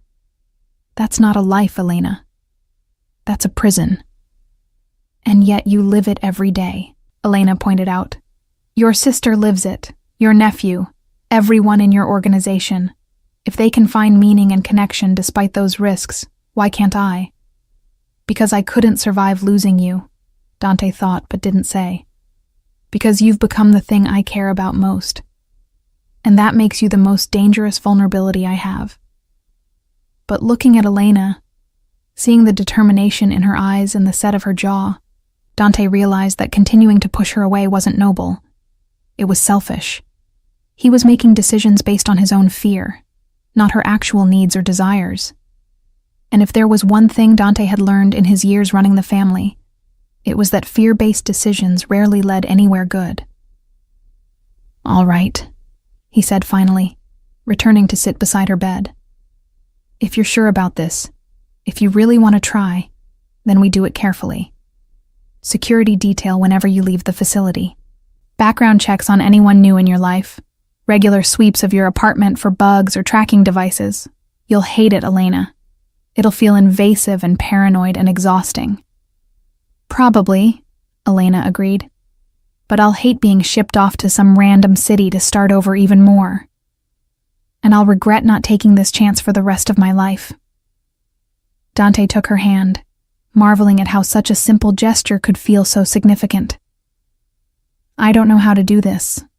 Relationships, normal ones where people care about each other and aren't constantly preparing for betrayal or attack. My world doesn't have a roadmap for that." "Then we'll figure it out together," Elena said, squeezing his hand gently. "One day at a time. Starting with you actually visiting me when I'm awake, instead of sneaking in while I'm asleep like some kind of worried ghost." Despite everything, Dante felt a smile tugging at his lips. "I wasn't sneaking. I was. Checking on your condition." "You were reading to me," Elena corrected. "Dr. Tanaka told me. Children's stories. She said you'd sit for hours just reading aloud even though I couldn't respond." Dante felt heat rise in his cheeks, an unfamiliar sensation that he recognized as embarrassment. The doctor suggested auditory stimulation might help with recovery. "Uh-huh. And which doctor suggested reading fairy tales specifically?" "You used to read those to the children in the pediatric ward," Dante admitted, "to calm them down when they were scared, I thought." He trailed off, unsure how to articulate what he'd been thinking during those long hours by her bedside. "You thought they might comfort me too," Elena finished softly. "That's possibly the sweetest thing anyone's ever done for me." "Don't get used to it," Dante said, but there was no heat in his words. "I have a reputation to maintain." "Right, big scary mob boss. Can't have anyone knowing you have a heart." "Exactly."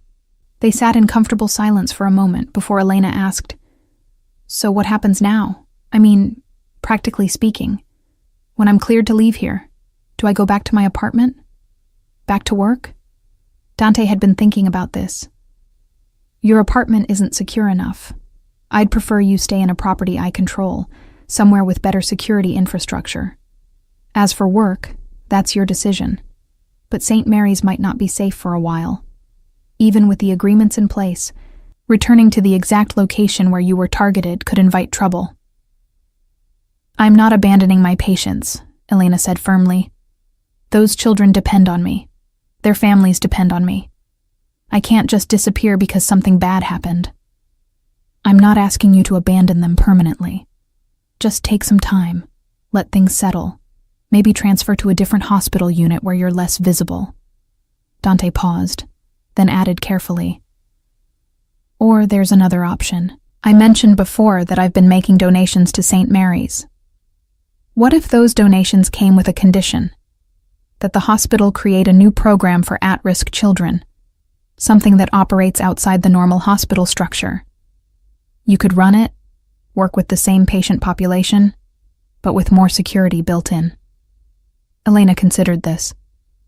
A private clinic? Funded by mob money? Funded by money that could be doing a lot worse things, Dante corrected. Money that could actually help children instead of other purposes.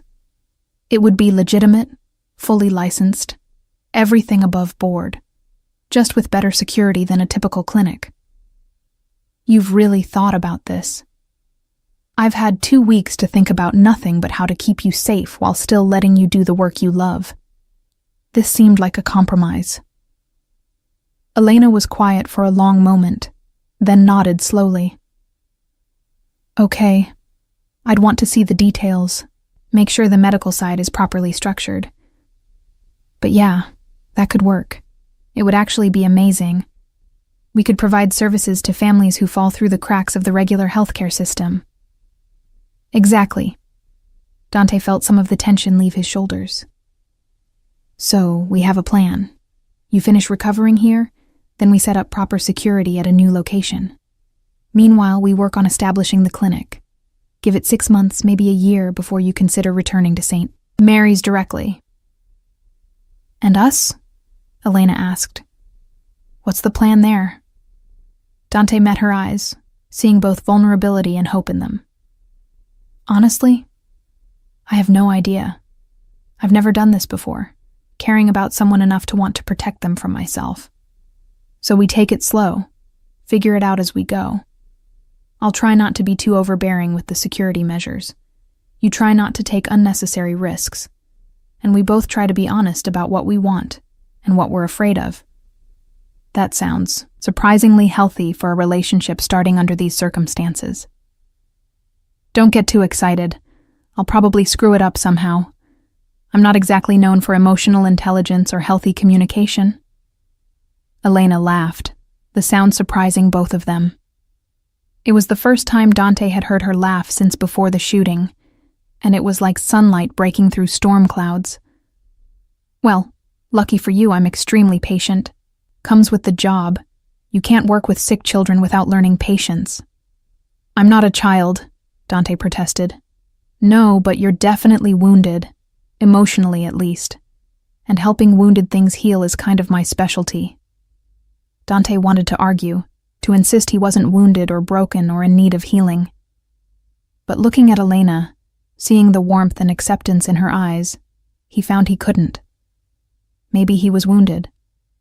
Maybe his father's cold isolation and his mother's early death and all the violence he'd witnessed and committed had left scars that ran deeper than he'd ever acknowledged. And maybe, just maybe, letting someone try to help heal those wounds wasn't weakness. Maybe it was the bravest thing he'd ever done. You know what I remembered while I was unconscious? Elena said suddenly. That fundraiser you attended at the hospital. You were so out of place among all the doctors and administrators and wealthy donors. Everyone could tell you didn't really belong in that world.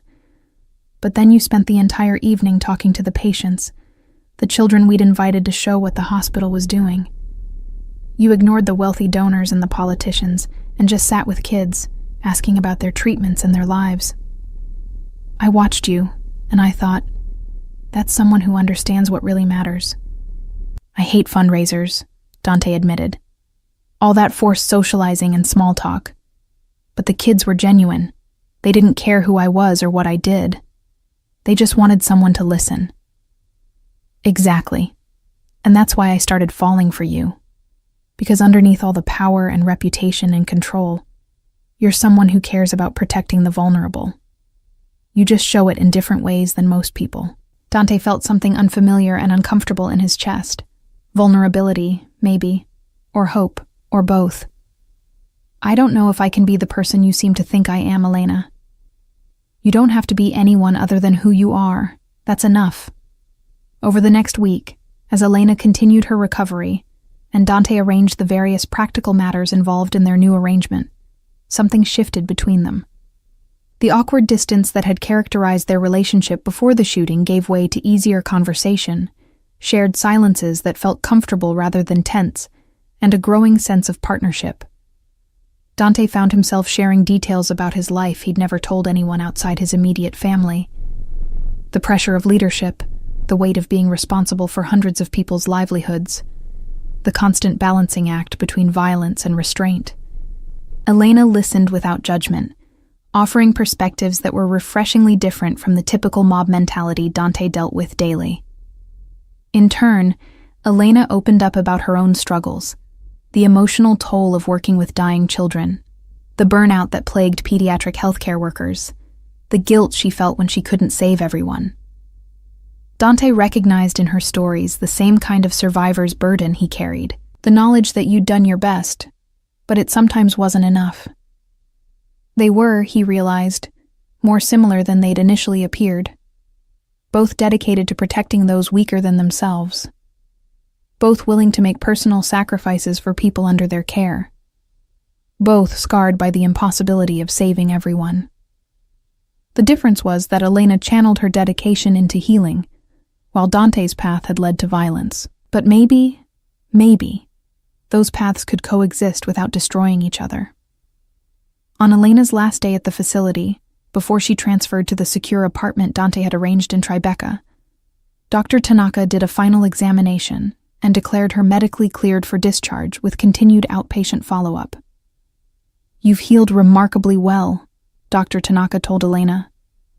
"Both physically and, from what I can see, emotionally. Whatever Mr. Morelli is doing, it seems to be working." After the doctor left, Elena turned to Dante with a slight smile. "She thinks you're good for me." "She's probably the only one," Dante replied. "My own people think I've lost my mind, getting involved with a civilian. The other families think I'm showing weakness. And your co-workers." He trailed off. "My co-workers don't know," Elena finished. "And they don't need to. This is my life, my choice. What anyone else thinks about it is irrelevant." As they prepared to leave the facility, Dante's phone buzzed with a message from Marco. "Everything's ready. Apartment secured. Security team in place. Welcome home." Home. The word felt strange in this context. The Tribeca apartment had been purchased months ago as a safe house, a backup location for when primary properties were compromised. But now it would be Elena's home, and by extension, a place where Dante could be something other than just the boss. A place where he could be simply Dante, the man who'd fallen for a nurse who saved lives while he took them. The apartment was on the top floor of a renovated warehouse building, with 3 bedrooms, high ceilings, and windows overlooking the Hudson River. Marco had overseen the furnishing personally, working from a list Elena had provided of essentials and preferences. The result was surprisingly homey, nothing like the sterile luxury of Dante's usual properties, but rather a space that felt like it could actually be lived in. "It's perfect," Elena said, walking through the rooms with obvious delight. "Marco has surprisingly good taste in furniture." "Don't tell him that," Dante warned. "He'll never let me hear the end of it." Elena turned to face him, her expression turning more serious. "Dante, I know this is a huge adjustment for both of us, and I know you're probably terrified that I'm going to get hurt again, or that this whole thing is a mistake. But I want you to know, I'm not going anywhere. Whatever challenges come, we face them together. That's what this means." Dante crossed the room to stand in front of her, close enough to touch but not quite doing so. "I've spent my entire adult life avoiding exactly this kind of commitment, this kind of vulnerability. Do you have any idea how terrifying you are to me?" "Good," Elena replied, reaching up to touch his face gently. "You should be terrified. It means you care enough for it to matter. And Dante? You're terrifying to me too. But that's okay. Sometimes the best things in life are the ones that scare us most." He kissed her then, finally giving in to the impulse he'd been suppressing for months. It was gentle and careful, mindful of her still healing injuries, but no less meaningful for that. Elena's arms came up around his neck, holding him close. And for the first time since this all began, Dante allowed himself to believe that maybe, just maybe, they could actually make this work. When they finally pulled apart, both slightly breathless, Elena rested her forehead against his. "So what happens now? I mean, after we've had our dramatic kiss scene and everything." "Now," Dante smiled, genuinely smiled, in a way he couldn't remember doing in years. "Now we live. You heal. I figure out how to run a criminal empire while maintaining a relationship with someone who reminds me every day why some things are worth protecting. We make mistakes, probably a lot of them. We argue about security protocols and my overprotective tendencies and your stubborn insistence on taking risks I don't approve of." "Sounds perfect," Elena said, and the scary thing was, she actually seemed to mean it. 3 months later, the Elena Vasquez Pediatric Care Center opened its doors in a renovated building in the Bronx. Funded through a complex series of legitimate Morelli business holdings, the clinic provided free and low-cost healthcare to underserved children throughout New York City. Elena ran it with the same passionate dedication she'd brought to St. Mary's, but now with resources and support that had been impossible in the overworked hospital system. Dante attended the opening ceremony, standing in the back of the room as Elena gave a speech thanking the donors, never mentioning him by name, respecting the boundaries they'd agreed upon. But as she talked about providing care for the most vulnerable among us and creating a safe place where children can heal, her eyes found his in the crowd, and the look they shared said everything that couldn't be spoken aloud. That evening, as they sat in the Tribeca apartment reviewing the day's success, Elena leaned against Dante's shoulder with a contented sigh. "You know what the best part of today was?" "What?" "Seeing the faces of those kids' parents when we told them they wouldn't have to choose between rent and their child's medical care. Like we'd given them back hope." She paused, then added quietly, "That's what you've done for me too, in a way. Given me back hope that good things can exist even in dark situations." Dante pressed a kiss to the top of her head. "You're the good thing, Elena. I'm just the dark situation trying not to ruin it." "You haven't ruined anything. You've actually made my life better. Better than I ever expected it could be. Safer, sure, with all your security measures that drive me crazy. But also fuller, richer. You've shown me that it's possible to acknowledge the darkness in the world without being consumed by it. To do good work, despite knowing how much evil exists. You're making me sound way more philosophical than I actually am. Am I, though?" Elena tilted her head to look up at him. "You run an organization that could do terrible things, but you've been slowly redirecting it toward more legitimate operations. The clinic is just one example. Marco mentioned that you've been shutting down some of the more violent aspects of the business, focusing on operations that don't hurt people. Don't make me out to be some kind of reformed criminal," Dante warned. "I'm still dangerous, Elena. Still willing to do terrible things to protect what's mine. I know. And I'm not trying to change you or redeem you or whatever. I'm just pointing out that you're changing yourself because you want to be someone worthy of the trust I've placed in you." She wasn't wrong. In the 3 months since Elena had come into his life, truly into his life, not just orbiting around it like before, Dante had made decisions he never would have considered previously, reducing the family's involvement in certain black market operations, being more selective about violence, using it only when absolutely necessary rather than as a first option, even talking to legitimate business consultants about gradually transitioning the Morelli empire toward legal enterprises. It was slow work, and there were plenty of people in the organization who questioned whether he'd gone soft. But Dante was beginning to understand something his father never had: that true strength wasn't about how much fear you could inspire or how much violence you could inflict.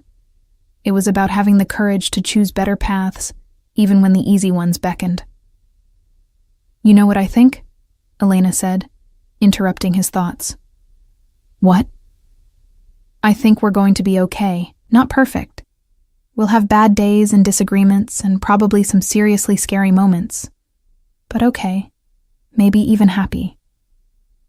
Dante pulled her closer, marveling at how this small woman had somehow become the center of his universe, without him even noticing it happening. "You were fighting for life and kept saying my name," he reminded her. "You could have called for anyone. Your mother, your friends, anyone. But you called for me. Because somewhere deep down, I knew you'd come. That you'd move heaven and earth to keep me safe. And you did."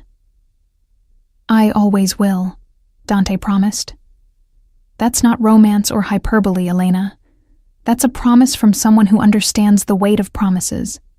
You're under Morelli protection now, which means the full resources of my organization stand between you and anything that might hurt you."